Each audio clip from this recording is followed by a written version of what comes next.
네, 매주 주말 여러분을 찾아뵙고 있습니다. 안녕하세요. 한밤의 기막힌 투자 주말 방송의 진행을 맡은 아나운서 박지연입니다. 저희 방송은 요즘 개인 투자자분들에게 핫한 미국 주식, 미국 ETF, 해외 선물에 대한 기초부터 심화 교육까지 또 해외 글로벌 증시 이슈에 대해서도 자세하게 안내해드리고 있습니다. 자, 그럼 오늘 미국 주식과 해외 선물에 대해 다뤄주실 김보는 칼리의 칼리 전문가님 만나볼게요. 전문가님 안녕하세요. 네, 안녕하세요. 반갑습니다.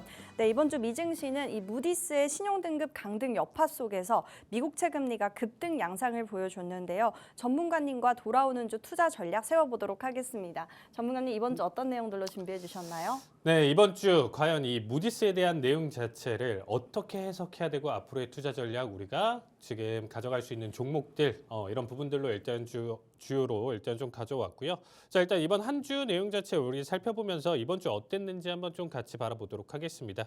자, 일단 M7들 본다라고 하면 좀 엇갈린 흐름 자체를 좀 가져가고 있는 한 주였어요. 일단 확실히 계속적으로 상승 흐름 자체를 다 보여줬어요. 전 섹터가 지금 몇 주간의 상승을 보여줬다 보니까 지난주, 지지난주 계속적으로 여러분들 한 주간의 섹터 흐름 자체를 보면요. 뭐 어떤 거는 8%, 7% 이상 강력하게 상승을 보여주면서 최근에 다시금 이전 전고점 부근 때까지 회복을 지금 많이 보여준 상황이고 지수 기준으로 그다음에 우리가 또 비트코인도 갱신을 했잖아요. 그만큼 일단 다시금 자본들이 다시금 일단 밀고 들어오는 상황이다. 여기서 안도를 하면서 다시금 지금 투자의 적기다 이렇게 좀 생각하시는 분들이 많으실 텐데 제가 이전부터 계속 현금 확보를 하셔야 된다라고 얘기를 드렸었는데 그 부분을 좀 제외하고 너무 많이 올랐어요, 아나운서님. 그렇죠? 시장이 너무 많이 올랐습니다. 그래서 이제부터는 좀 엇갈리는 흐름을 또 가져가고 있는 한 주였다. 지금 보시면 아시겠지만 M7 기준으로도 지금 일단 좀 엇갈린 흐름 자체를 보여주고 있고요. 섹터들 기준으로 본다라고 하면 커뮤니케이션 서비스, 헬스케어, 그리고 이제 컨슈머 디펜시브, 그리고 베이스 머티리얼까지 지금 현재 본다라고 하면 얘네 외에는 지금 일단 전체적인 하락폭을 굉장히 좀 크게 가져갔었던 한 주였다 이렇게 보시면 되겠습니다. 거기에 대한 가장 큰 요인이나 내용 자체는 이번 주 있었던 신용등급 하락이었다 이렇게 좀 판단할 수 있는데 조금 더 자세한 설명은 조금 이따 같이 나눠보도록 하겠습니다. 네, 이번 주에도 높은 상승률 보여주신 우리 칼리 전문가님인데요. 전문가님과 함께 투자 전략, 가격 전략 세워보고 싶다 하시는 분들은 하단의 팍스 통신망으로 들어와 주시면 되겠습니다. 자, 그럼 이제 이번 주 글로벌 증시 이슈 정다영 캐스터 통해서 알아봅니다. 네, 이번 주 주요 글로벌 이슈 짚어보겠습니다. 첫 번째는 미국채 30년물 5% 돌파, 국채 수요 부진 이유는입니다. 간밤 미국채 10년물 금리는 11bp 상승했고 30년물 금리는 12bp 급등하며 마감됐습니다. 이는 2023년 11월 이후 최고 수준입니다. 특히 20년물 국채 입찰이 부진했던 점이 시장을 자극했습니다. 여기에 일본과 독일 등 주요국의 장기 금리도 상승하며 미국채의 상대적 매력도는 더욱 떨어졌습니다. 특히 일본 30년물 금리는 3.18%, 독일 10년물도 2.9%까지 오르며 글로벌 금리 환경이 빠르게 변하고 있는데요. 미국채가 더 이상 절대 안전자산이 아닐 수 있다는 우려가 커지는 이유입니다. 미국의 재정 건전성에 대한 우려 그리고 글로벌 금리 환경의 급변은 이 단기 이슈로 그치지 않을 전망인데요. 관련한 미증시 종목들, 현재 주가와 관련 전략 칼리 전문가님과 자세히 알아보도록 하겠습니다. 두 번째는 미국 반도체 정책 실패 언급한 엔비디아, 미중 반도체 경쟁 승자는입니다. AI 반도체 시장의 절대 강자 젠슨 황 CEO가 트럼프 행정부의 대중국 수출 규제를 정면으로 비판했습니다. 젠슨 황 CEO는 중국을 세계에서 두 번째로 큰 컴퓨팅 시장으로 규정하면서 내년 AI 시장 규모가 약 500억 달러에 이를 것으로 전망했습니다. 그는 그 기회를 놓치기에는 너무 크다며 미국 정부의 지나친 통제가 오히려 자국의 기업의 발목을 잡고 있다고도 지적했습니다.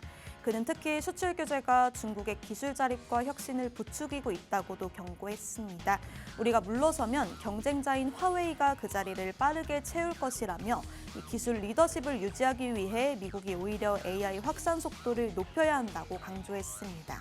수출 규제를 둘러싼 미정부와 기술 기업 간의 갈등이 고조되는 가운데 이 글로벌 AI 주도권 싸움은 새로운 국면에 접어들고 있는데요. 관련해서 전문가님과 자세히 얘기 나눠보도록 하겠습니다. 다음으로는 재정 지출 우려 나오는데 감세 추진하는 트럼프 행정부입니다. One Big Beautiful Bill Act. 이 법안은 이름부터 화제를 모으고 있는데요. 트럼프 대통령의 핵심 공약을 총망라한 초대형 패키지입니다. 이 법안은 개인소득세 감세를 영구화하고 저소득층 복지제도를 대폭 축소하는 내용을 담고 있습니다. 이 법안은 세제 감면과 재정 지출 삭감, 그리고 바이든 정부의 친환경 세액공제 폐지를 포함하고 있는데요. 이에 투자자들은 미국의 재정 건전성에 의문을 제기하고 있습니다. 미국 정치권이 추진 중인 초대형 법안은 단지 내년 대선을 위한 정치적 카드가 아닌 미국 사회 전반과 글로벌 시장에 큰 영향을 미칠 사안입니다. 본회의 표결과 이후 상원 협상 그리고 시장의 반응까지 긴장의 끈을 놓을 수 없는 시점인데요. 관련해서 전문가님과 자세히 이야기 나눠보도록 하겠습니다. 마지막으로는 우려 나오는 소매 판매 기업들, 타겟 실적 발표 후 급락, 다른 기업들은입니다. 먼저 대형 유통업체 타깃은 1분기 매출이 시장 예상치를 밑돌았습니다. 타깃은 연간 매출 전망 역시 기존의 플러스 1%에서 한 자릿수 초반 감소로 하향 조정했는데요. CEO는 소비자 신뢰 약화와 관세 불확실성을 실적 부진의 원인으로 꼽았습니다.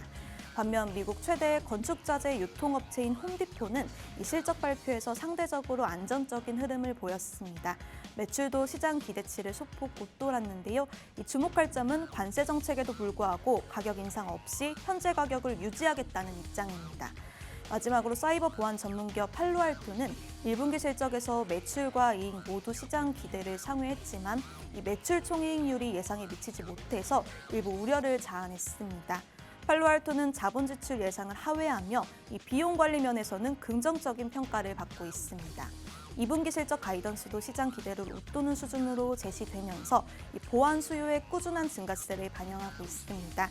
이외에도 너무나 많은 기업들이 실적을 발표했는데요. 자세한 내용은 칼리 전문가님과 알아보도록 하겠습니다.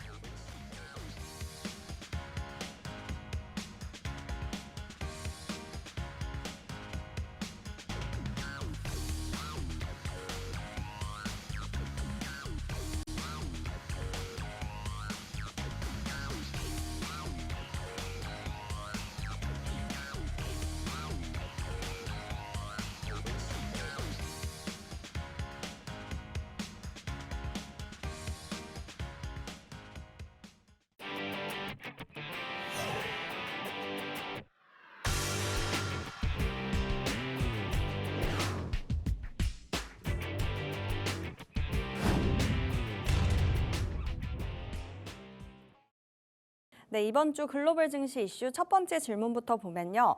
간밤 미국 국채 금리가 10년물이 4.6%, 그리고 30년물은 5%를 넘으면서 급등을 했습니다. 특히 이 20년물 입찰 부진과 무디스의 신용등급 강등, 더해서 이 트럼프 행정부의 감세 지출 확대 우려까지 겹치면서 현재 쌍둥이 적자 불안이 지금 커지고 있는데요. 일본과 독일 금리도 함께 급등을 했고요. 이 미국채의 매력은 점점 줄어들고 있는 상황입니다. 더해서 지금 국내 금리도 함께 동방 상승을 하고 있습니다.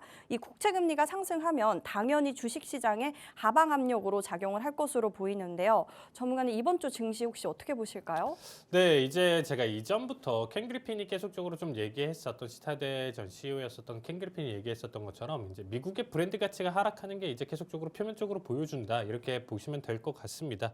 자, 일단은 기본적으로 우리가 국채 금리에 대한 상승 원인으로 일단 좀 보시면요. 자, 오른쪽 테이블 자체가 이제 우리가 올해 금리 인하에 대한 가능성 내용 자체를 이제 수치화시켜서 가져온 내용인데, 보시면 아시겠지만 지금 6월이랑 7월마저도 동결 가능성이 높다라는 거예요. 7월 말까지. 원래는 저 역시도 이 정도 수준이면 어쨌든 상반기는 무조건 동결이지만 7월 말부터 해가지고 연내 금리 인하 2번을 가져간다라고 하면 7월 30일 날부터 해가지고 스타트를 가져갈 가능성이 높다라고 얘기를 드렸었는데, 이 기대마저도 지금 없어지고 있는 상황이에요. 줄어드는 상황이죠. 거기에 따라서 9월, 10월부터 해가지고 만약에 9월부터 스타트 가져간다고 하면 연내 금리 인하 2번은 정말 좀 힘들 가능성이 높아요. 지금 일단 파란 색깔, 이 내용 자체가 이제 금리 인하 가능성이 가장 좀 높은 내용 해석으로 넘어가는 건데, 결국에는 올해 기준으로 지금 일단 12월까지 해서 2번의 금리 인하 가능성은 일단은 있다. 그리고 내년 기준으로도 2번의 금리 인하 가져가면서 최종적으로는 지금 현 수준 내용 자체에서 총 어떻게 보면 4번의 베이비 스텝 1% 줄여가는 과정을 가져갈 텐데 이거 역시도 사실 확실하진 않아요, 여러분들. 그만큼 계속 올 초부터 해서 이 테이블을 계속적으로 이 퍼센트를 비교하신 분들은 아시겠지만 올 초만 하더라도 6월, 7월 이 데이터에서는 훨씬 더 높았어요. 금리 인하 가능성이 훨씬 더 높았는데 지금 계속적으로 밀리죠. 그래서 또 상반기 지나고 하반기 시작하는 이 시점에서 한 번 더 지금 좀 챙겨봐야 되는 내용이다 이렇게 보시면 되겠습니다. 그만큼 연준의 금리 인하 기대가 감소하고 있다는 걸 보여주는 거죠, 직관적으로. 자, 어쨌든 지금 현재 최근 관세 협상 결과에 따른 내용 자체로 사실 리스크 자체가 있지만 많이 줄었어요. 중국에 대한 관세 리스크, 지금 협정이나 유예 이런 부분들로 본다라고 하면 그래도 이전 리스크보다는 많이 줄어든 상태인데 일단은 중요한 부분 중에 하나가 또 뭐냐면 경기 침체에 대한 하드 데이터가 부족해요. 이 하드 데이터가 뭐냐면 우리가 좀 직관적으로 알 수 있는 메이저 지표 발표라고 보시면 될 것 같아요. 뭐 CPI, PPI 그리고 뭐 PC 그리고 고용 지표, 비농 지표 뭐 이런 우리가 좀 알 수 있는 수치화되어 있는 내용이고 지표 발표 중에는 이제 뭐 설문조사도 있어요. 설문조사에 따른 내용 자체로 가져가는 이런 소프트 데이터 말고 이런 하드 데이터 직관적으로 확실하게 알 수 있는 데이터 기준으로 침체에 대한 시그널이 부족하다. 그리고 연준의 기준으로 좀 본다라고 했었을 때 기업 실적들까지도 보고 있는데 얘네가 지금 괜찮아요. 잘 버티고 있습니다. 그러다 보니까 당장에 다음 분기에 뭐 지금부터 50% 망할 거야, 70% 망할 거야. 아나운서님 그렇게 기업이 운영이 되나요? 아무리 그래도 네. 뭐 이번에 매출이 100억이 찍혔어요. 만약에 어떤 기업을 운영을 하는데 100억이 찍혔어요. 다음 분기예요. 1년 뒤가 아니고 다음 분기면 뭐 3달 단위 기준으로 갑자기 이게 50% 감소하고 70% 감소하고 이렇게 나올 가능성이 있을까요? 없죠. 뭐 거의 불가능하다고 네. 나올 수는 있다라고 하지만 뭐 천재지변이 있다라고 하면 나올 수는 있겠지만 이런 거죠. 뭐 100억 매출이다라고 하면 좀 꺾인다라고 하면 이제 다음에는 90억, 뭐 그다음에 80억, 70억, 뭐 이런 좀 단계 스텝별로 이렇게 넘어가겠죠. 거기에 따른 내용 자체에서 실적이나 지금 매출 자체 지금 꺾이고 있다 이렇게 좀 판단할 수 있는데 여러분들 드라마틱한 내용 자체를 지금 기대하기 어렵다라는 거예요. 그래서 실적 자체도 아직 괜찮고 실적 자체 기준으로 우려로 연준의 선제적인 금리 인하가 나올 수 있는 카드가 아니다라는 거죠. 그리고 연준 위원들 어쨌든 현재에 대한 불확실성에 대한 이유로 관망세 유지한다. 그리고 금리 인하에 지금 현재 파월이 굉장히 좀 단호한 스탠스를 계속적으로 유지를 하고 있습니다. 자, 그래서 지금 여러분들 이렇게 생각하시면 돼요. 4.25에서 4.5%대 유지를 하고 있는데 원래도 유지하려고 했다. 연준은 계속 유지하려고 했는데 조마조마했을 거예요. 올해 어떻게든 또 어쨌든 뱉은 말이 있기 때문에 금리 인하 2번 가져가야 되는데 어떡하지? 이거 상반기는 못하고 어떻게 하반기까지 끌고 가고 연말까지 끌고 가지 고민이 많았을 텐데 트럼프가 딱 당선이 되면서 그 모든 부분에 대한 화살을 트럼프로 쏠리게 가져가게 하면 되는 거니까 사실 연준 입장에선 땡큐였어요. 그리고 2%가 목표인데 이미 작년부터 욕을 먹을 거를 알고 있기 때문에 시장의 눈치를 보고 2.8%, 2.9% 찍혔을 때 계속 파월도 나와서 그래 2.8%, 2.9%도 2%대니까 이것도 우리가 좀 원하는 목표에 도달했어. 이런 식으로 좀 어떻게 보면 합리화를 시켰거든요. 근데 원하는 건 정말 2% 초반을 유지를 하면서 장기간의 인플레이션 안정을 보고 나서 금리 인하를 하고 싶은 게 원래 목표예요. 근데 계속 고금리를 유지하다가는 시장 망가지는 거 연준 탓을 할 테니까 이 부분에 따라서 지금 일단 계속 고민이 많았을 텐데 그 고민을 트럼프가 오히려 덜어줬다 이렇게 생각하시면 되겠습니다. 그리고 일단은 재정 적자 확대 전망이 계속적으로 이어지고 있죠.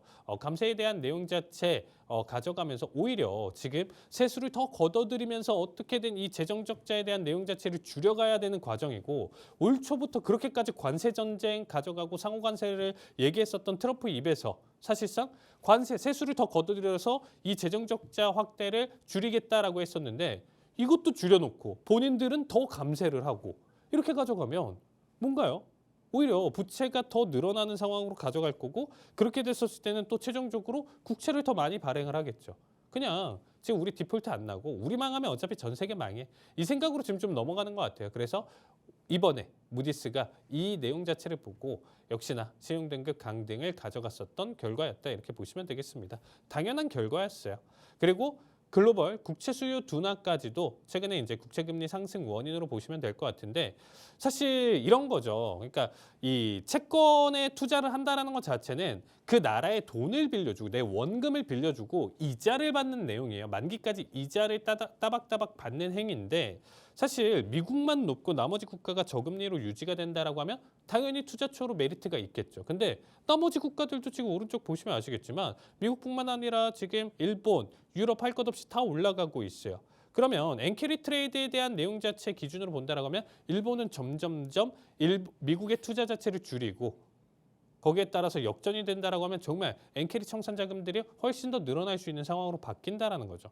그만큼 채권을 뱉어내면서 시중에 도는 채권이 많아진다라는 거는 결국에 사는 사람들이 없다. 결국에 이자를 계속적으로 더 올려줘야 돼요. 그럼 채권 금리가 계속적으로 급등하는 결과값으로 가져갈 것이고 그러한 브랜드 가치 하락 자체가 지금 20년물 낙찰 자체에서 훨씬 더 높은 금리로 가져갔다. 이렇게 해석을 보시면 될 것 같습니다. 결국에는 지금보다도 계속적으로 채권금리가 올라간다. 그러면 채권금리가 올라간다면 이전의 공식은 뭐였냐면요. 채권금리가 4.6%, 4.7%, 4.8% 이렇게 계속 올라간다. 지금 현재 미국에서 이자 많이 준대. 주식 돈 빼가지고 채권에만 투자하더라도 4.6%, 4.8% 준대. 그러면 채권으로 투자하자. 이 개념이 원래는 공식이었어요, 여러분들. 그걸 노리고 트럼프가 주식시장에 충격을 주면서 채권 쪽으로 돌리려고 했었던 거예요. 근데 그게 실패를 했죠. 지금의 결과는 뭐냐면요. 미국의 브랜드 가치가 하락을 했어요. 그래서 채권 금리는 오른다, 채권을 안 산다. 그럼 주식시장으로 사람들이 올 것이냐? 그것도 아니다. 그냥 브랜드 가치가 하락해서 오히려 투자, 현금 확보나 지금 유럽이나 일본 그리고 뭐 우리나라 할 것 없이 아시아 쪽으로 눈을 돌릴 가능성이 높다. 이렇게 생각하시면 돼요. 그래서 동반 하락 가능성이 높다. 채권 금리는 올라가고 채권 가치는 떨어지고 주식 가치도 떨어지는 이런 상황으로 바뀔 가능성이 있기 때문에 현 상황 자체를 지금 우리가 굉장히 좀 어떻게 보면 객관화시켜서 지금 일단 좀 살펴볼 필요는 있다라고 보시면 될 것 같아요. 자, 하나 더 우리가 좀 얘기를 좀 드린다라고 하면요. 미국 자체에서 여러분들이 이 지금 현재 상황 자체가 단기적으로 끝날 것이다라고 판단하시는 분들이 좀 계실 것 같은데 그 부분에 대해서 일단 좀 간단하게 짧게 설명을 드리면요. 미국이라는 나라가 있어요. 그럼 이 미국이라는 나라는 하나의 개인으로 우리가 그냥 좀 비유해서 일단 좀 설명을 드리면 뭐 돈을 정말 잘 버는 사람이라고 생각을 해볼게요. 만약에 이제 돈을 잘 버는 사람인데 아나운서님이 이제 또 예시로 이제 좀 생각을 해주시면 제가 만약에 이제 미국이에요. 제가 미국인데 제가 1년에 100억씩 벌어요, 아나운서님. 네. 100억씩 벌어요. 그래서 연간 소득이 100억이야. 근데 막 이것저것 지출이나 막 투자도 많이 하고 이것저것 막 새 나가는 돈도 많고 해서 한 150억 정도가 계속 새 나가요. 연간. 근데 나는 100억을 버는 사람이에요. 그래서 아나운서님한테 10억만 빌려주세요. 라고 했었을 때 안 빌려줄까요? 네. 왜 안 빌려주시죠? 일단 브랜드 가치가 있기 때문에 네. 빌려주겠죠. 빌려주는데 얘기하신 것처럼 버는 것보다 일단 쓰는 게 많으니까. 그쵸. 그렇죠. 50억이 이런 부분 때문에 적당. 리스크는 있어요. 근데 네. 저는 일단 100억을 버는 사람이에요. 그러니까 그래도 일단 처음에는 좀 빌려줘도 괜찮겠다. 이 느낌은 가질 수 있겠죠. 네네. 처음에는. 근데 만약에 이 내용 자체가 늘어난다라고 생각해봐요. 160억, 170억, 180억 늘어나면 그 다음에 또 10억 빌려줘라고 했었을 때 뭐라고 대답하겠어요? 좀 아닌 것 같은데 아니면 나 들어갈 돈 많고 나 쓴 돈이 많아서 없어라고 하겠죠. 그러니까 네. 뭐 거절은 못하고. 근데 이제 이렇게 생각해서 아나운서님한테도 빌리고 뭐 다른 아나운서님한테도 빌리고 여기 뭐 PD님들 뭐 할 것 없이 뭐 아무 사람들한테 주변 지인들한테 제가 계속 빌린다라고 생각해 보세요. 근데 그게 몇십 년간의 누적으로 이게 100억, 200억이 계속 된 거예요. 빌린 돈도. 근데 이제 아나운서님한테 최종적으로 제가 200억을 빌렸다라고 가정을 해볼게요. 네. 200억을 빌렸는데 이러는 거예요.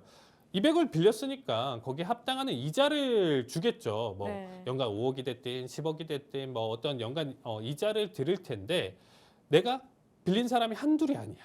한둘이 아니어서 이 이자가 계속 막 나중에는 50억, 100억이 됐어요. 네. 그래서 이자 부담이 된다라고 해서 아나운서한테 이런 거야. 그동안 나 때문에 돈 많이 벌었잖아. 삥을 뜯는 거예요. 삥을 뜯는 와중에 표현이 좀 그렇죠. 삥이라는 좀 그렇죠. 예, 죄송합니다. 어쨌든 돈을 빌리는 건데 강제로 착취를 하고 또 추가적으로 또 돈을 빌려달라고 얘기를 해요. 이중적으로 이게 이상하죠. 네. 그래서 지금 현재 상황 자체가 중국이라든지 일본이라든지 이렇게 지금 좀 착취를 하면서 어떻게 보면 또 추가적으로 돈을 빌려달라고 계속 시장이 지금 압박을 하는 상황이에요.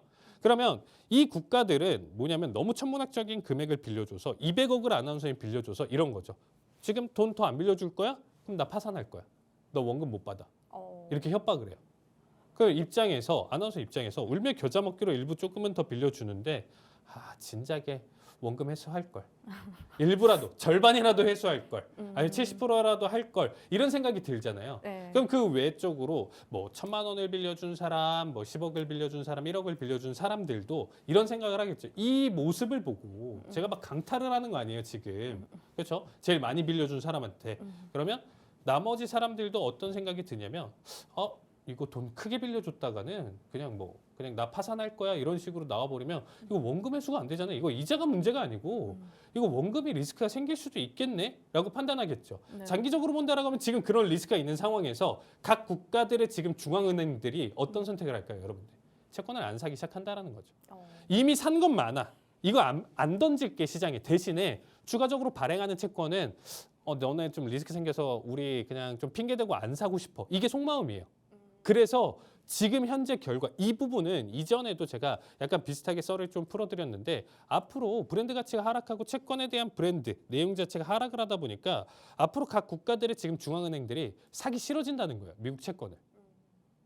그러다 보니까 채권을 안 사, 채권이 떠버려 계속 금리는 올라갔고 그러면 이미 만기된 채권이 1, 2% 수준이었었던 게 5%, 만약에 6% 이상 넘어간다라고 하면 이거에 대한 이자 부담이 계속적으로 미국은 드러나고 거기에 따른 재정 적자가 계속 확대가 된다라는 거죠. 그 부분을 해소한다라고 했었을 때 트럼프가 어떤 얘기를 하냐면 이럴 거면 그냥 100년짜리 채권 발행할래. 이런 얘기까지 나왔거든요. 그러니까 여러분들 트럼프가 이렇게까지 행동하는 내용 자체가 미국 기준으로 본다라고 여러분들로 하여금 채권을 사게 만들 것이냐, 각 국가별로 채권을 사게 만들 것이냐, 그게 아니다라는 겁니다. 그럼 디폴트를 어떻게 또 해결할 것이냐, 부채 한도를 또 일시적으로 늘려가지고 언발의 오줌 누기를 또 가져갈 것이냐, 이 부분이 7월에서 10월 달에 결정될 것인데 우려에 대한 내용 자체가 지금부터 계속적으로 나와주고 있는 시장이다라는 거죠. 그래서 결국에는 이번 한 주도 시장 대응 보셔서 아시겠지만 채권 입찰에 대한 내용 자체 리스크 때문에 시장에 500포 죽은 게 거의 없었어요. 500포인트가 떨어졌었던 게 거의 없었어요. 근데 이번 주에 그 내용 자체가 맞춰줬었다는 거죠. 이게 초기 시그널이다. 결국에는 더 지금 4.5% 유지를 하고 있는데 4.7%, 4.8%, 4.9%가 올라가면 트럼프가 어떠한 시장에서 얘기를 하면서 달래기를 한다라고 하더라도 먹히진 않을 거예요. 그래서 시장 자체 폭락이나 내용 시그널은 지금은 아니어도 4.7%, 4.8%가 여러분들 채권 금리로 올라와 주면서 브랜드 가치가 하락했었던 결과가 만들어진다라고 하면 시장의 대폭락 시그널이니까 이때에서는 적어도 우리가 하락에 투자할 수 있는 여러 가지 방안에 대해서 여러분들이 전략을 짜셔야 된다는 거예요. 현물을 보호할 수 있는 방식으로 선물 투자에 대한 내용 자체로 일부 리스크 해지를 가져갈 건지 아니면 그냥 아예 ETF 투자로 장기적으로 매도세로 볼 건지 이 두 가지 관점에 대한 내용 자체로 여러분들이 준비를 하셔야 된다는 거죠. 그래서 거기에 대한 자세한 타이밍, 투자 전략은 제가 QR코드로 참여해 주시면 자세하게 브리핑 드릴 테니까 많은 참여 부탁드리도록 하겠습니다. 네, 미국채 상승으로 인해서 이 금리 인하 기대감이 감소가 됐기 때문에 하락 시 수익을 볼 수 있는 종목 쪽으로 우리가 바라보자라고 정리를 해주셨습니다. 네, 다음 질문으로 보면요, 이 AI 반도체의 절대 강자 엔비디아 젠슨 황 CEO가 미국의 대중 수출 규제를 강하게 비판을 했습니다. 이 수출 통제는 실패를 했다며 수십억 달러 규모의 H20 칩 재고 손실을 공개를 함께 했는데요. 더해 황 CEO는 이 중국을 두 번째로 큰 컴퓨팅 시장이라고 언급을 하면서 이 현재 과도한 통제가 오히려 미국 기업을 더 안 좋게 발목을 잡고 있다라고 말을 했는데요. 이런 상황에서 전문가님, 미중 반도체 패권 경쟁 승자 어디로 보실까요? 자, 지금 현재 내용 자체를 보면 지금 젠슨 황이 굉장히 기분이 나빠졌어요. 네. 왜냐면 계속 이 반도체 지금 규제 이렇게 하는데 솔직히 답답한 거예요. 젠슨 황 입장에서는 답답한 거예요. 어떻게든 지금 이 AI라는 이 테마를 살려가지고 어떻게든 중국이든 전 세계로 지금 팔아가지고 엔비디아가 계속적으로 대장을 만들어야 되는데 어설픈 규제를 가져가서 우리 지금 큰 손실을 받았어라고 하면서 지금 짜증을 내는 거예요, 시장이. 국가에 짜증을 내는 거죠. 어떻게 보면 지금 수출 통제를 가져갔었던 이 상황 자체를 보고 자, H20 등이 지금 현재 수출 제한으로 최대 55억 달러 손실을 가져갔는데 이 55억 달러가 아나운서님 우리나라 하나로 기준으로 본다면 7조가 넘어요. 근데 이게 지금 팔 수도 없어요. 저사양 칩이라. 미국에선 팔리도 않고 이거 어떻게든 중국에 넘기려고 저장행채무로 대량으로 만들어놨는데 이게 막혔잖아요. 그리고 이제 화웨이 등에서 기업의 이제 어떻게 보면 자체 개발 확대가 오히려 된 거예요. 그러니까 하고 싶은 얘기가 뭐냐면 어차피 이거 규제한다라고 해서 이거 안 뚫릴 거냐 얘기를 하는 거예요. 결국에 이렇게 규제하고 최근에 관세 전쟁이 일으키다 보니까 중국 쪽에서 본다라고 하면 어떤 기분이죠? 아, 지금 미국이 우리를 건드렸어? 아이 짜증나. 미국 거 안 써. 미국이랑 거래 안 해. 그리고 미국 제품 안 써. 사람들마저도 불매 운동이 일어난다라는 거죠. 뭐 아나운서님 기억하시나요? 우리나라도 중간중간에 뭐 불매 운동이 정말 많았었죠. 어떻게 보면 뭐 최근 기준으로 본다면 뭐 유니클로 같은 경우도 뭐 불매 네. 운동으로 막 안 사겠다, 뭐 사면 매국노다 뭐 이런 얘기도 하고 뭐 일본 자동차도 뭐 그런 얘기가 있었잖아요. 번호판 앞에 세 자리 그러면 이게 매국노의 증거다, 뭐 두 자리가 된다라고 하면 사실상 이전에 샀던 건데 그때 당시에 이제 뭐 갈등이나 있었을 때 샀다라고 하면 이 사람은 뭐 그렇게 하면서 뭐 우리도 난리잖아요. 사실 일본 제품 그리고 뭐 80년대 90년대까지 좀 본다라고 하면 일본 제품이 훨씬 더 그때 당시에는 전자제품 전 세계에서 거의 뭐 탑이었었잖아요. 혹시 뭐 그때 당시에 이제 배경으로 했었던 뭐 드라마나 뭐 영화 같은 거 보시면 뭐 코끼리 밥솥이라고 들어보셨나요?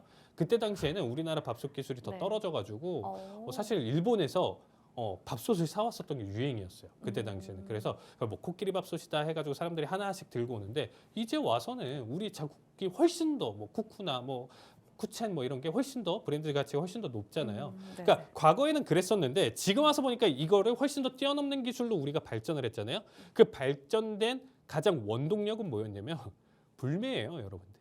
불매를 통해서 자국의 어떻게 보면 기술 개발에 어떻게 보면 신호탄을 가져왔었다 이렇게 생각하시면 돼요. 그러면 반대로 지금 상황으로 보신다라고 하면 중국 자립에 가속화를 시켰다. 이게 짜증이 나는 거예요. 젠슨왕은. 결국 55억 달러 손실을 가져왔는데 이게 제일 짜증나는 건데 이 짜증과 더불어서 앞으로는 중국 시장이 팔 수도 없게 만들어 놨으니까 이거 다 정부가 만들어 놓은 거다. 만약에 사실 이 상황으로 이어진다라는 것 자체가 우리가 통제를 하는 게 아니고 가속화시켰어야 미국이 계속적으로 앞질러 가고 더 기술 개발이 되다 보니까 중국이 쫓아오지도 못하는 수준으로 가져가면 계속 얘네는 저품질로 계속 판다라고 했었을 때 알겠습니다. 엔비디아님, 미국님 감사합니다 하면서 따라올 수밖에 없었던 구조였다라는 거예요. 이걸 비판을 하는 거예요.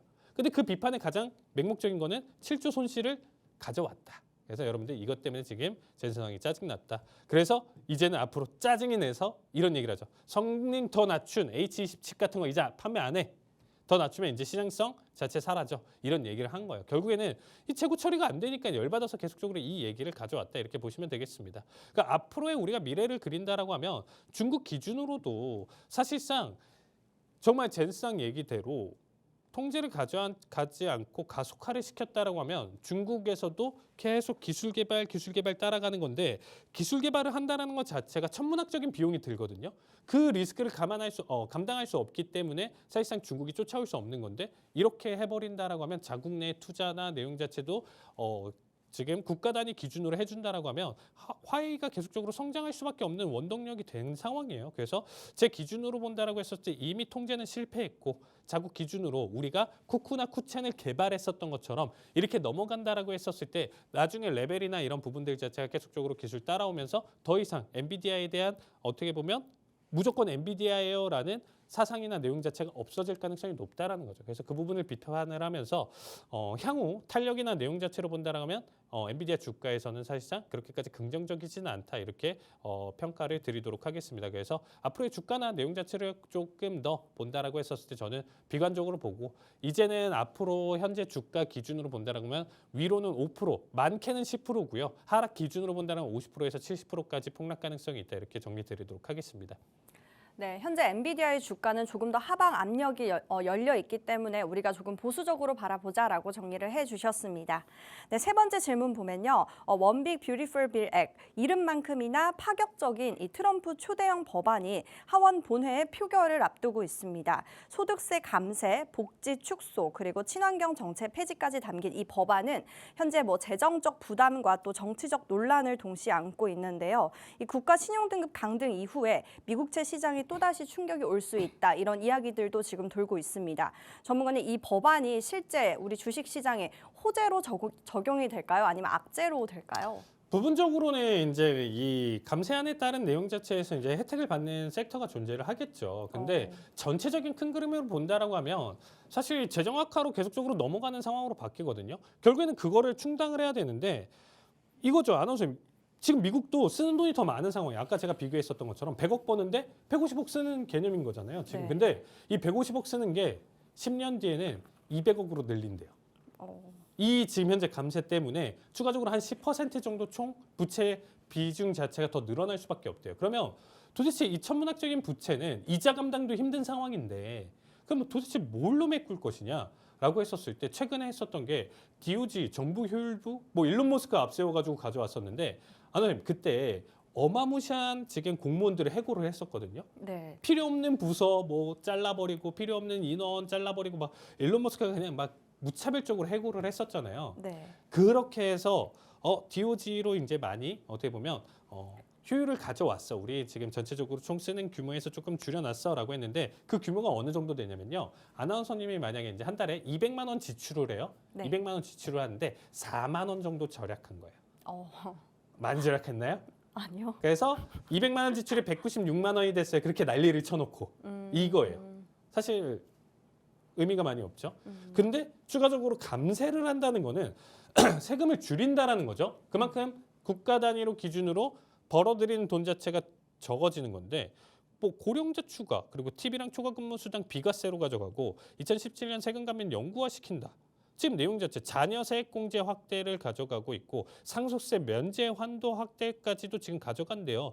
이 부분 자체는 당연히 국민 기준으로 본다라고 하면 긍정적이지만 그렇게 지금 현재 난리치고 있는 트럼프 입장에서 본다라고 하면 좀 상반된 내용이죠. 근데 이 감세 정책을 할 수밖에 없는 구조가 뭐냐면 이전에 사실상 트럼프 공약 중에 하나였잖아요. 따지고 보면. 그래서 하긴 해야 되는데 그러면 이 돈도 메꿔야 되겠죠. 왜 이렇게 감세를 하면 결국에는 또 다시 새 나가는 돈 자체는 계속적으로 고정 지출이 많은데 지금 들어오는 돈 자체 소비를 수입 자체를 줄이겠대요.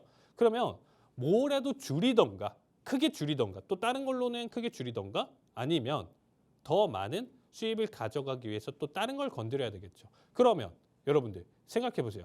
이 감세를 통해서 부족한 부분을 지금 메꿀 수 있는 유일한 요소는 뭐냐면요. 부채 한도를 늘리는 거, 채권을 더 많이 발행을 하는 결과 그러면 금리 자체가 올라가는 형태가 될 거고요. 아니면 이전에 90일 유예했었던 관세, 상호관세 자체를 이전 테이블 수준 자체로 그대로 복귀를 시키는 결과 이렇게밖에 없어요. 트럼프가 꺼낼 수 있는 카드가. 그럼 이 두 가지 내용 자체가 시장 자체로 본다면 여러분들 어떤 판단을 하실지 잘 생각해 보시면 답이 나오실 거라고 생각하고 있습니다.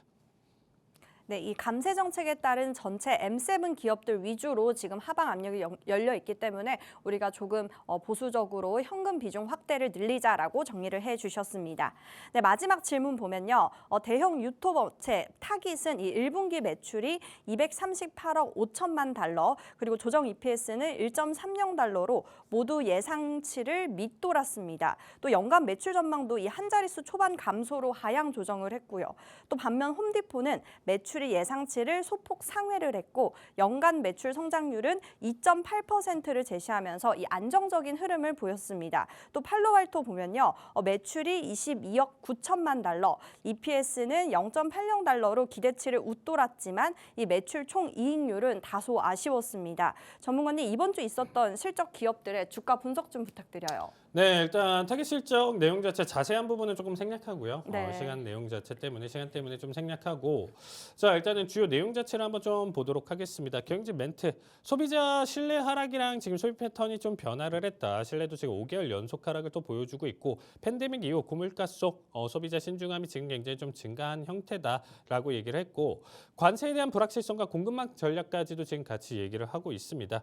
자 그래서 어쨌든 내수로 최대한 좀 더 돌리기 위해서 자사 브랜드 생산지 중국 비중 자체가 2017년 60% 현재 30%대까지 줄였고 26년에는 25% 이하 목표를 가져가는 게 지금 현재에 대한 리스크 자체를 줄이겠다라는 목표를 가져가고 있는 상황이죠. 그래서 지금 현재 어쨌든 가격 인상은 최후의 수단을 가져가면서 다양한 대인 전략을 가져가겠다라는 내용 자체를 가져가면서 오히려 실적이 안 좋았음에도 불구하고 지금 오히려 오늘자 그리고 내용 자체 아직까지는 좀 긍정적인 평가를 가져가고 있다고 보시면 될 것 같습니다. 그래서 타겟 자체는 지금 현재 정도 지금 단기적인 바닥 자리값 잡아보면서 우리가 좀 단타성 대응 자체로 좀 본다라고 하면 나쁘진 않은 흐름이라고 종목이다라고 보시면 될 것 같고요. 자, 홈디포 같은 경우는 제가 이전에도 일단은 추천 종목으로 가져갔었던 종목 중에 하나인데 홈디포마저도 지금 일단 거시 환경 그리고 이제 기업 전략 내용 자체 좀 본다라고 하면 침체 우려는 조금 완화됐다 이렇게 좀 얘기하고 있고 비즈니스 모멘텀을 지금 좀 유지를 한다. DIY 및 소규모 프로젝트 중심 소비 증가를 좀 얘기를 하고 있습니다. 자, 홈디포 같은 경우가 최근 주가 자체에서 이제 눌림폭 자체 크게 가져가면서 다시금 단기적인 반등 이후에 지금 좀 조정이 나와주고 있거든요. 그래서 이 조정 자체는 사실상 조금 더 딥할 가능성은 높다라고 생각하고 있어요. 그래서 지금 현재 366 구간 기준으로 350 이탈 구간짜리 잡아준다라고 하면 홈디포도 사실 저는 좀 괜찮다고 생각해요. 그래서 오히려 한 번 더 눌림 자리캡 가져가면서 재반등 타이밍에 한번 좀 노려보셔라라는 얘기 드리고요. 마지막으로 일단 뭐 팔로알토 같은 경우 지금 일단 좀 보신다라고 했었을 때 가이던스나 내용 자체 지금 일단은 지금 4분기 기준으로 좀 나쁘진 않다라고 생각하고 있습니다. 어닝콜 주요 내용 자체는 뭐 AI 수요와 지금 보안 패러다임에 대한 전환 그리고 사이버 보안 시장 구조 변화인데 사실 이 AI에 대한 내용 자체 그리고 지출 자체 내년 3천억 달러 이상 예상을 하면서 정말 계속적으로 발전을 해야 돼요. 그래서 이 부분 자체 팔로알토가 성공을 할 거다라고 하면 결국에는 우리가 AI에 대한 지금 최고의 어떻게 보면 포식자라고 할 수 있는 엔비디아가 계속 버텨줘야 돼요. 그래서 팔로알토 투자하시는 분들 같은 경우는 엔비디아 주가가 꺾이는 순간 자체에서는 비중 자체를 줄이셔라. 이렇게 코멘트 드리도록 하겠습니다. 네, 타깃과 홈디포 정도 종목 권장해 주셨고요. 정확한 매도 타점 필요하신 분들은 하단의 팍스 통신망으로 들어와 주시면 되겠습니다. 네, 이어서 이번 시간은요. 해외 주식에 관심은 많은데 너무 어려워서 시작을 못 하셨거나 아니면 입문은 했는데 어렵다고 느끼는 우리 시청자분들을 위한 해외 주식 기초 5분 완성 시간입니다. 바로 어떤 내용으로 들고 오셨는지 확인해 볼게요. 네, 오늘 들고 온 종목 같은 경우는 자, 교육인데 최근에는 이제 좀 우리가 저평가된 종목들 위주로 일단 좀 가져왔는데 사실상 언급을 안 드릴 수가 없어서 오늘 가져왔습니다. 유나이티드 헬스그룹입니다. 자, 티커명은 UNH고요. 1977년에 이제 시작해가지고 98년도에 이제 사명으로 이제 좀 바꿨는데 자, 뭐 주요 내용 자체 이제 우리가 제약바이오, 헬스케어 지금 일단은 섹터다 이렇게 생각하시면 되겠습니다. 최근에 어떻게 보면 주가 하락 자체가 어마무시했어요. 가장 좀 일단 좀 본다라고 하면 정부 규제 감사 강화랑 지금 규제 압박 내용 자체가 있었고 가장 큰 요인으로 본다라고 하면 지금 5월달에 CEO 사임 교체가 있었던 상황이었습니다. 개인적인 이유로 사임을 하고 전 CEO가 이제 다시 복귀하는 내용 자체가 있었는데 그 결과 지금 현재 주가 자체가 지금 4월 중순서부터 해가지고 말도 안 되게 빠졌죠. 22% 폭락하면서 지금 현재 계속 가져가면서 600달러 부근대였었던 지금 현재 유나이티드 헬스그룹의 지금 주가가 240대까지 반 이상 빠졌어요. 60% 가까이 빠지고 나서 지금 현재 자리값을 버텨주고 있거든요. 그러면 이 종목 자체가 사실 가치적으로 판단해 본다라고 하면 내부적으로 본다라고 해서 그렇게까지 나쁘진 않아요. 그래서 사실 지금 현재 우리가 너무 올라와 있는 종목보다는 이런 종목 자체를 좀 판단을 해볼 수 있고 트럼프 행정부 메디케어의 이제 주요 타겟이라고 보시면 될 것 같습니다. 1기 때도 메디케어 행정명령 우려에 따라서 지금 일단 실패요. 조금 정부 좀 회복 자체를 좀 가져갔었던 모습이었었는데 2기 때 지금 현재 본다라고 하면 5년 전 수준 자체의 주가가 지금 다시 돌아온 상황이에요. 그래서 오히려 내가 좀 장기적으로 지금 현재 주식을 좀 사고 싶다라고 하시는 분들 같은 경우는 이 종목 지금 좀 괜찮고요. PER 자체가 지금 12.4로 미국 타기업비에 지금 굉장히 좀 낮은 수준으로 보시면 될 것 같고 오히려 지금 거의 반토막 난 수준으로 본다라고 했었을 때 배당률이 원래 1%대에서 오히려 2.8%로 급증을 했거든요. 그래서 배당주로서의 기능을 가져가고 있고 현재 시장이 어지러운 상황에서 고배당 종목 자체 지금 수요 자체가 지금 굉장히 좀 큰 만큼 오히려 지금 현재 추가적으로 주가 상승까지 노려볼 수 있는 굉장히 좀 좋은 종목이다라고 보시면 되겠습니다. 그래서 이 종목 같은 경우는 주말 넘어서 다음 주 중에 아마 시장 자체가 지금 좀 받쳐준다라고 하면 제가 지금 커뮤니티방에서 자세한 투자 전략에 대한 내용 자체 공개드릴 수 있으니까 지금 현재 QR로 참여해 주신다라고 하면 이 내용 자체 정확하게 설명드리도록 하겠습니다. 그래서 자세한 투자 전략 궁금하신 분들은 많은 참여 부탁드리도록 하겠습니다. 네, 오늘은 종목 설명 진행해 주셨습니다. 메디케어 관련주죠. 유나이티드 헬스그룹 해주셨고요. 정확한 매도 타점 필요하신 분들 하단의 팍스 통신망으로 들어와 주시면 되겠습니다. 네, 그럼 이제 다음 주 글로벌 증시 이슈 정다연 캐스터 통해서 알아봅니다. 네, 다음 주 주요 글로벌 이슈 짚어보겠습니다. 첫 번째로는 주요 글로벌 경제 지표 일정입니다. 이번 주 글로벌 금융시장은 미국의 GDP 수정치, PCE 물가지수, 그리고 유럽, 일본의 물가와 실업 지표에 주목하고 있습니다. FOMC 위원들의 연설도 줄줄이 예고되면서 이 금리 방향성에 대한 힌트를 얻을 중요한 한 주가 될 것으로 보입니다. 먼저 26일 월요일은 미국과 영국 모두 공휴일로 증시는 휴장이고요. 다음 날인 화요일 밤 9시 30분부터 미국에서 4월 내구재 주문 지표가 발표됩니다. 이어서 밤 11시 5월 소비자 신뢰지수와 3월 주택가격지수가 동시에 발표되면서 이 소비 심리와 부동산 시장을 함께 점검할 수 있고요. 수요일 오후에는 독일 실업률과 실업자 수가 발표됩니다. 프랑스 1분기 GDP 확정치와 소비자 지출, 생산자 물가지수를 내놓으며 경기 흐름을 가늠할 수 있는 자료들이 집중됩니다. 목요일 새벽 3시에는 FOMC 회의록이, 밤 9시 30분에는 미국 1분기 GDP 수정치도 발표됩니다. 다음으로는 이번 주 하이라이트, 금요일 밤 9시 30분에 공개되는 4월 PCE 물가지수입니다. 이 연준이 가장 중시하는 인플레이션 지표로 연간 기준 2.6% 예상치가 나와 있는 가운데 이 수치를 상회할 경우 6월 금리 동결 전망이 강해질 수 있습니다. 관련해서 자세한 내용 한리 전문가님과 알아보도록 하고요. 다음으로는 다음 주 주요 기업 실적 일정 안내해드리도록 하겠습니다. 이번 주 글로벌 증시는 실적 시즌의 후반부를 맞아서 이 대형 기술주와 글로벌 소비기업들의 실적 발표에 다시 한번 주목하고 있습니다. 특히 반도체, 클라우드, 소비재, 그리고 캐나다 주요 은행들의 성적표까지 이 다양한 섹터들에서 향후 경제와 시장 흐름을 가늠할 수 있는 힌트들이 쏟아질 예정입니다. 먼저 월요일에는 중국 기업 메이턴이 실적을 발표합니다. 시장 매출은 117억 달러대를 기대하고 있으면서 이 중국 내 소비 회복세가 얼마나 실적에 반영됐는지가 포인트가 되겠습니다. 다음 날인 화요일에는 미국과 중국을 대표하는 기술 기업들이 줄줄이 실적을 발표합니다. 중국의 샤오미 ADR, 그리고 글로벌 전자상거래 플랫폼인 PDD 홀딩스가 주목받고 있습니다. 다음으로 이번 주 가장 주목받는 날은 수요일입니다. 바로 엔비디아가 실적을 발표하기 때문인데요. 시장 매출은 431억 달러, 주당 이익은 89센트 수준을 기대하고 있습니다. 목요일에는 델과 룰루레몬, 마벨 테크놀로지 등 다양한 업종들의 기술주와 소비주들이 포함되어 있습니다. 마지막으로 주말을 앞두고는 코스트코가 실적을 발표하며 한 주를 마무리할 예정인데요. 소매업계에서 가장 견조한 실적을 보여온 기업으로 이번에도 63억 달러 이상의 매출이 기대되면서 물가와 소비자 심리를 점검할 수 있는 중요한 자료로 분석되고 있습니다. 이 외에도 너무나 많은 기업들이 있는데요. 한리 전문가님과 자세히 알아보도록 하겠습니다.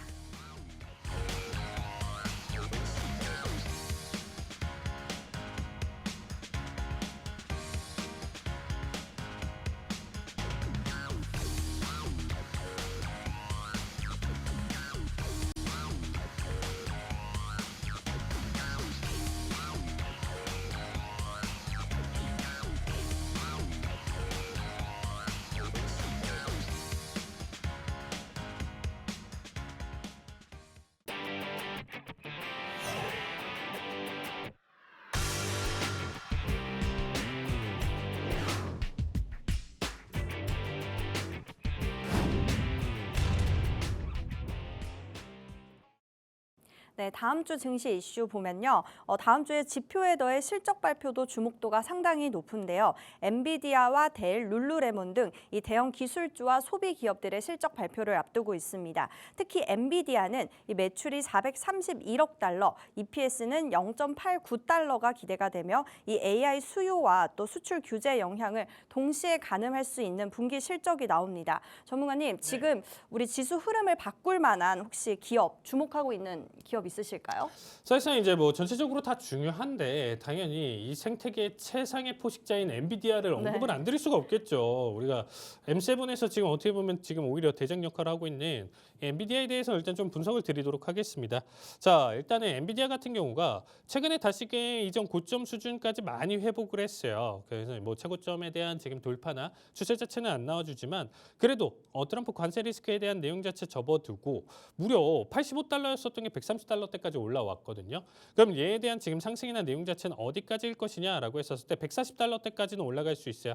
140 중반대까지를 여러분들이 고점 삼아서 보시면 될 것 같고요. 이 부분 자체가 실적에서 만들어진다라고 하면 여기까지인 거고 오히려 실적 발표 때 추가적으로 충격을 준다라고 하면 단기적으로 매집 타이밍으로 좀 볼 수가 있겠죠. 그래서 포지션이 없으신 분들 같은 경우는 지금 현재 엔비디아에 대한 내용 자체로 본다라고 하면 다시금 한 번 더 지금 시장 자체에서 한 번 더 펌핑을 할 수 있는 도약을 할 수 있는 내용 자체다라고 보시면 될 것 같습니다.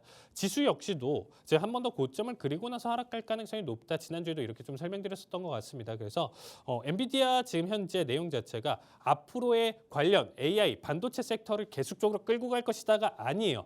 엔비디아 이 정도 실적만 발표하고 나서 지수 최고점 갱신하고 나서 여기서 마무리 이렇게 생각하시면 될 것 같습니다. 그래서 투자에 대한 내용 자체는 단발적인 관점 내용 자체로 살펴보시면 좋을 것 같습니다. 네, 모든 투자자분들이 현재 엔비디아의 실적 발표를 기다리고 있을 것 같습니다. 그 이후에 투자를 좀 해보는 것을 권장해 주셨고요. 자, 그럼 이제 저희 방송의 마지막 코너입니다. 글로벌 마켓 투자의 하이라이트라고 할 수 있는 해외 선물 기초교육 시간인데요. 국제 유가, 미국채, 유로화와 달러화, 그리고 천연가스, 골드뿐만이 아니라 나스닥과 S&P 500 지수 선물까지 상승과 하락에도 우리가 모두 수익을 볼 수 있는 해외 선물인데요. 바로 어떤 내용으로 들고 오셨는지 확인해 볼게요. 네, 일단은 최근 시장 자체가 굉장히 좀 어지럽다 이렇게 좀 평가를 드리고 싶습니다. 자, 어지러운 대신에 가장 좀 중요한 내용 중에 하나가 제가 앞에서도 좀 설명드렸었지만 지금 가장 우려를 표해야 되는 부분 중에 하나가 뭐냐면요. 미국의 브랜드 가치가 굉장히 크게 하락을 하고 있다는 거야. 우리가 쌍둥이 적자라는 표현도 가져왔었잖아요, 아나운서님. 그래서 지금 현재 브랜드 가치가 얼마나 크게 하락을 하고 있냐면 달러랑 채권 자체가 지금 동시에 어떻게 보면 하락을 하는 거예요. 채권 가치가 하락한다는 것 자체가 어떻게 보면 금리 상승을 보여주는 거고요. 달러 인덱스가 지금 계속적으로 꺾이고 있어요.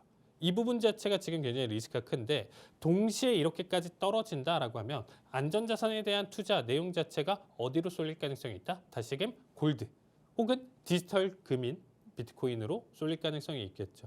이 부분으로 제가 사실 이번에 한두 번 얘기 드렸었던 내용 자체가 아니에요. 이 점도 계속 설명드려서 골드에 대한 가격 상승 거기에서 추세 비슷하게 올라올 수 있는 비트코인 얘기는 드렸었는데 비트코인이 이제 추가적으로 고점을 추가적으로 갱신하는 결과값을 보여줬다라는 거죠. 그만큼 오히려 국가 단위 미국을 믿지 않겠다. 차라리 비트코인을 믿겠다. 이러한 지금 현재 투자자들이 많아졌다라는 것을 반증한다라는 겁니다. 그래서 현재 내용 자체에서 우리가 놓고 본다라면 달러에 대한 약세 내용 자체가 지금 굉장히 좀 크다라는 겁니다. 그러면 지금 현재 기준으로 이 달러에 대한 약세 기준으로 우리가 좀 살펴본다라고 하면 달러 약세가 어디까지 펼쳐질 수 있을까라고 하면 전저점에 대한 돌파 내용까지도 지금 바라볼 수 있고요. 전저점 돌파까지 본다라고 하면 92.6달러대까지 하락 가능성이 있다라는 거죠. 그러면 지금 현재 우리가 교육 상황으로 지금 좀 설명을 드린다라고 하면 달러에 대한 내용 자체로 디커플링 흐름 자체를 크게 가져가는 종목들 ETF에다가 투자를 하자 이렇게 생각하시면 될 것 같습니다. 그럼 이 달러의 큰 하락이나 내용 자체에서 반사수혜를 크게 볼 수 있는 내용 자체로 본다라고 하면 달러로 거래되는 모든 내용들 자체가 상품들이 오히려 지금 현재 내용 자체에서 혜택을 크게 받을 수 있다 이렇게 정리를 드리고요. 거기에 따라서 일단은 우리가 꼽을 수 있는 건 산업 원자재가 될 수 있고요. 거기에 따른 원자재들, 골드, 그리고 오일, 그리고 구리 이런 부분들까지도 지금 같이 포함이 된다라고 보시면 될 것 같습니다. 그러면 결국에는 이만한 하락에 대한 내용 자체에서 상승을 가져가야 되는데 이미 지정학적 리스크나 내용 자체를 안고 상승을 보여줬었던 종목들은 걸러야 되겠죠. 그럼 비트코인도 지금 일단 고점 갱신하고 있기 때문에 수혜 자체를 본다라고 하더라도 일부만 볼 수밖에 없는 상황이고요. 그다음에 이제 골드 같은 경우도 다시금 고점 갱신이나 내용 자체는 보여줄 수는 있지만 그 상승폭 자체가 그렇게까지 크지는 않다라는 거예요. 그리고 나서 볼 수 있는 내용 자체가 구리다. 그래서 제가 오늘 가장 키포인트로 좀 설명드릴 수 있는 내용 자체는 최근에 폭락을 가져왔었던 구리에 대한 내용 자체를 새롭게 설명을 드린다라고 하면요. 구리 같은 경우가 지금 현재 가격대 대비 기준으로 달러의 하락에 대한 내용 자체로 수혜를 크게 볼 가능성이 높다라고 보시면 될 것 같아요. 그래서 구리 가격에 대한 상승 내용 자체 투자로 가져갈 수 있는 ETF나 아니면 선물에 대한 직접 투자 우리가 생각해 볼 수 있기 때문에 여기에 대한 지금 현재 자세한 투자나 내용 자체 전략이 궁금하신 분들은 와서 질문을 주셔야 돼요. 왜냐? 지금 실시간적으로 제가 따로 뭐 4.69에 들어가셔서 지금 현재 뭐 5.17에다가 정확하게 청산을 하셔라. 이렇게 실시간으로 제가 드릴 수 있는 부분은 아니다라는 거죠. 그래서 여기서 지금 현재 우리가 투자할 수 있는 내용 그리고 ETF, ETN 궁금하신 분들은 QR로 참여해 주신다라고 하면 여기에 대한 자세한 브리핑 내용 자체 설명드리도록 하겠습니다. 네, 미국채 상승에 따른 달러 약세 시장에서 원자재 쪽, 구리 쪽 짚어주셨습니다. 네, 오늘 저희가 준비한 내용은 여기까지입니다. 본 방송에서 제공되는 정보는 투자 판단에 대한 참고 자료일 뿐이며 해당 종목에 대한 상승과 하락은 보장드리고 있지 않습니다. 저희는 다음 시간에 뵙도록 하겠습니다. 시청해주신 여러분 고맙습니다.